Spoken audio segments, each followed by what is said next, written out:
Hello everyone. आज हम object oriented programming को समझेंगे। इसको शॉर्ट में ऊप्स भी बोलते हैं। तो ऊप्स क्या होता है? कोड लिखने का एक स्टाइल या तरीका जिसमें हम हर चीज को रियल वर्ल्ड ऑब्जेक्ट की तरह सोचते हैं। लेकिन हमको इसकी नीड पड़ी क्यों? तो ऊप्स फॉलो करता है ड्राई प्रिंसिपल को। ड्राई यानी कि do not repeat yourself. Oops की हेल्प से हम इजीली रीयूजेबल मेंटेनेबल कोड लिख सकते हैं, जो कि हमारी सॉफ्टवेयर डेवलपमेंट जर्नी को सिंप्लीफाई करता है। साथ ही साथ ऊप्स की हेल्प से हम कॉम्प्लेक्स सिस्टम का मेंटेनेंस इजीली कर सकते हैं। सो इंडस्ट्री में जब भी हम कोई सॉफ्टवेयर या एप्लीकेशन डिजाइन करते हैं तो वहाँ पे डायरेक्टली या इनडायरेक्टली ऊप्स का यूज जरूर होता है। ऊप्स के 4 पिलर होते हैं: abstraction, inheritance, polymorphism and encapsulation. Abstraction का मतलब होता है hiding the implementation detail and showing only the necessary details.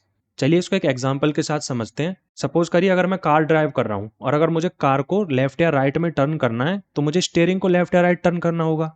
अब बिहाइंड द सीन वो कैसे हो रहा है, यानी कि स्टीयरिंग कैसे कनेक्ट है मेरे टायर से, मुझे उससे मतलब नहीं है, मुझे सिर्फ गाड़ी को मोड़ने से मतलब है। तो in the same way abstraction की हेल्प से यूजर को सिर्फ नेसेसरी डिटेल्स दिखाई जाती हैं जो कि उस सॉफ्टवेयर या प्रोग्राम से रिलेवेंट हो। इनहेरिटेंस मतलब एक चाइल्ड क्लास अपने पेरेंट क्लास से प्रॉपर्टीज को इनहेरिट कर सकती है। यानी कि कोई पीस ऑफ कोड अगर आपने एक क्लास में लिखा है तो उस कोड को आप इनहेरिटेंस की हेल्प से एक चाइल्ड क्लास में इनहेरिट कर सकते हैं। इन द सेम वे जैसे कि हम लोग अपने पेरेंट से, फोर फादर से कुछ ना कुछ प्रॉपर्टीज, फीचर्स इनहेरिट करते हैं। In the same way Python के अंदर एक चाइल्ड क्लास अपने पेरेंट क्लास से मेथड्स या एट्रीब्यूट्स को इनहेरिट कर सकती है। मैं यहाँ पे बहुत बार क्लास और ऑब्जेक्ट यूज कर रहा हूँ, उनको हम नेक्स्ट स्लाइड में देखेंगे।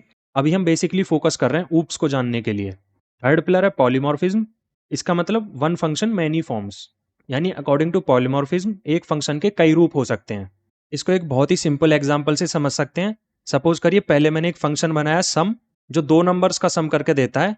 तो पॉलीमॉर्फिज्म क्या कहता है, मैं एक और फंक्शन बना सकता हूँ, उसमें मैं 3 पैरामीटर दे सकता हूँ। यानी कि सेम नेम से मैंने सेम फंक्शन बना दिया, लेकिन यहाँ पे मैंने डिफरेंस रखा उसके नंबर ऑफ पैरामीटर में। तो बेसिकली पॉलीमॉर्फिज्म की हेल्प से आप मल्टीपल फंक्शंस बना सकते हैं सेम नेम से। और जनरली इन फंक्शंस के या तो नंबर ऑफ पैरामीटर में डिफरेंस होगा, जैसे कि यहाँ पे सम फंक्शन के अंदर 2 पैरामीटर हैं और यहाँ पे 3, तो नंबर ऑफ पैरामीटर में डिफरेंस होगा, या फिर दोनों फंक्शंस के जो पैरामीटर हैं उनके डेटा टाइप अलग होंगे। अब बात करते हैं फोर्थ पिलर की, जो कि है एनकैप्सुलेशन। इसको आप बहुत ही सिंपल एग्जांपल के साथ समझ सकते हैं। जैसे एक कैप्सूल के अंदर दवाई रैप अप करी जाती है, इन द सेम वे आप एनकैप्सुलेशन को डिफाइन कर सकते हैं। एनकैप्सुलेशन यानी wrapping up of data member या member function within a class. यानी कि एक क्लास के अंदर आपके डिफरेंट टाइप ऑफ एट्रीब्यूट या मेथड होते हैं और उन सबको रैप अप करके क्लास के अंदर आप रख रहे हैं, तो इसको एनकैप्सुलेशन बोलेंगे।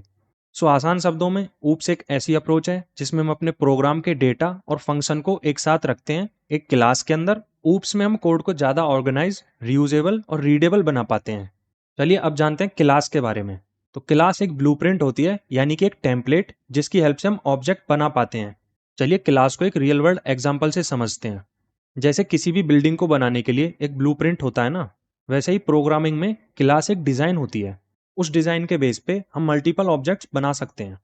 क्लास की हेल्प से हम अपने कस्टम डेटा टाइप्स बना सकते हैं अकॉर्डिंग टू आवर नीड्स, क्योंकि जरूरी नहीं है हमारा काम हर बार बिल्ट इन डेटा टाइप से ही हो जाएगा।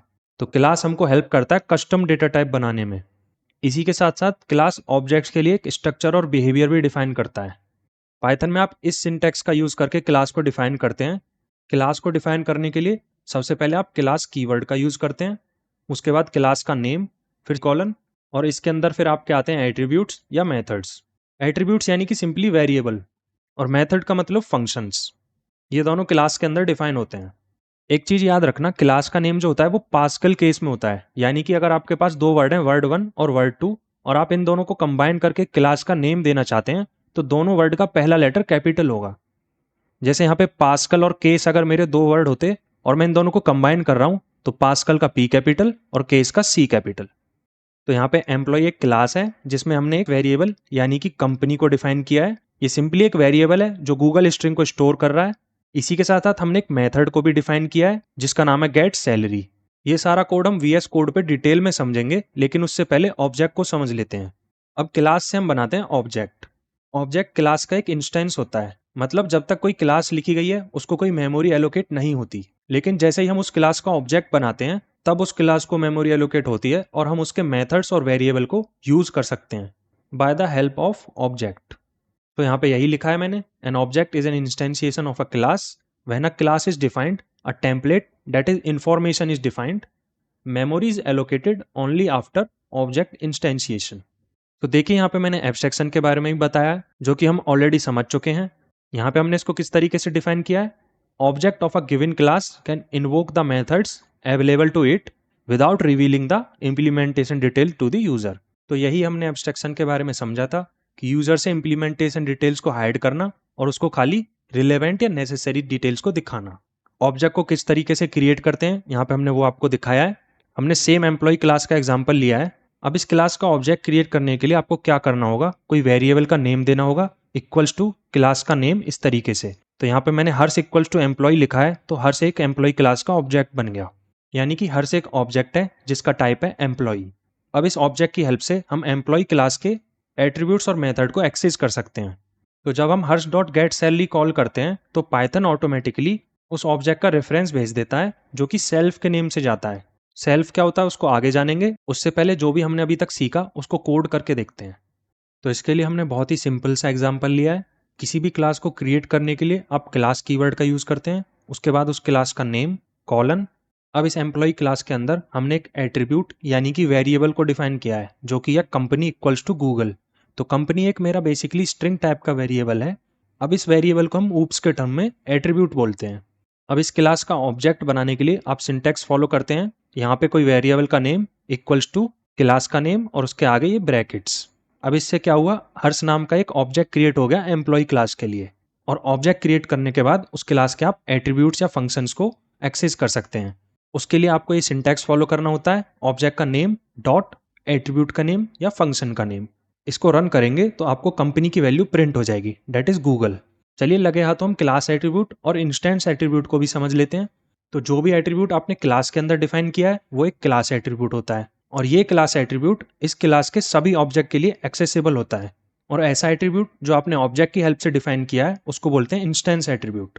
जैसे कि एम्प्लॉय क्लास के अंदर हमने कोई सैलरी एट्रीब्यूट डिफाइन ही नहीं किया, लेकिन एम्प्लॉय क्लास के हर्ष ऑब्जेक्ट को क्रिएट करने के बाद अगर मैं करता हूँ Harsh dot salary equals to 1 lakh, तो सैलरी मेरा एक ऑब्जेक्ट एट्रीब्यूट है जो कि सिर्फ इसी ऑब्जेक्ट के लिए डिफाइन हुआ है और इसका एम्प्लॉय क्लास से कोई लेना देना नहीं है। इसको आप रन करेंगे तो आपको आउटपुट में गूगल और 1 लाख दोनों मिल जाएंगे। एक इंपॉर्टेंट चीज, इंस्टेंस एट्रीब्यूट प्रेफरेंस लेते हैं ओवर द क्लास एट्रीब्यूट।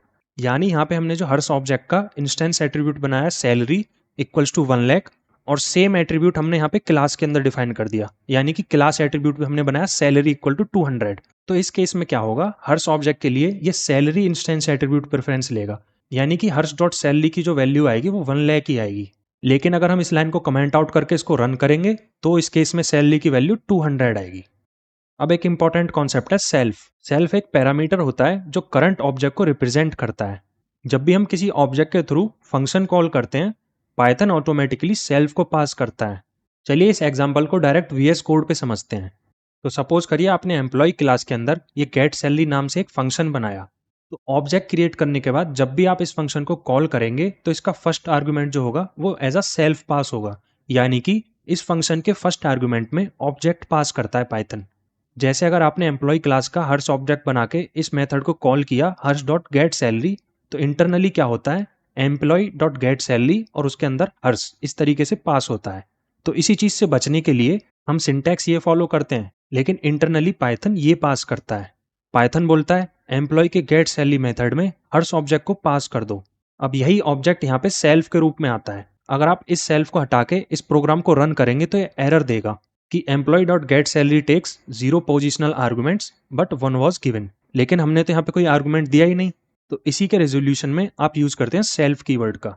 अब आपका ये फंक्शन सक्सेसफुली रन हो जाएगा।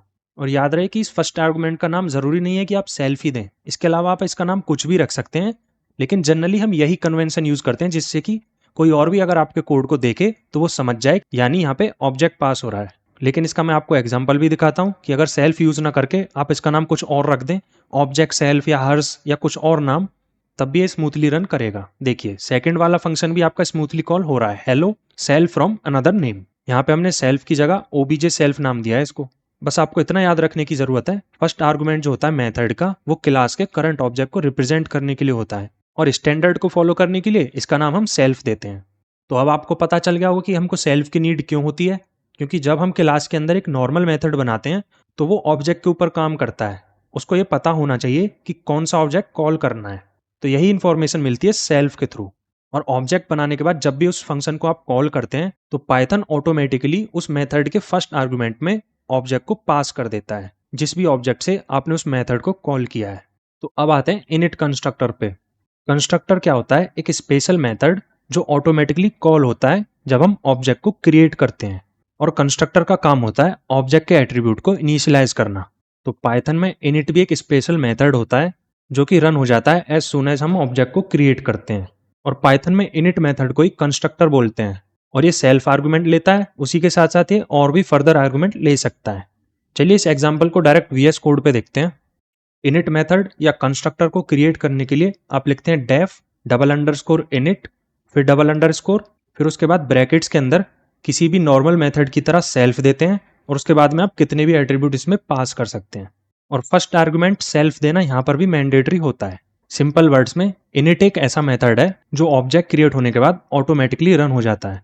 सो फर्स्ट ऑब्जेक्ट मैंने यहाँ पे बनाया अमन इक्वल्स टू एम्प्लॉय। इसके अंदर मैंने एट्रीब्यूट्स दिए अमन और 50,000।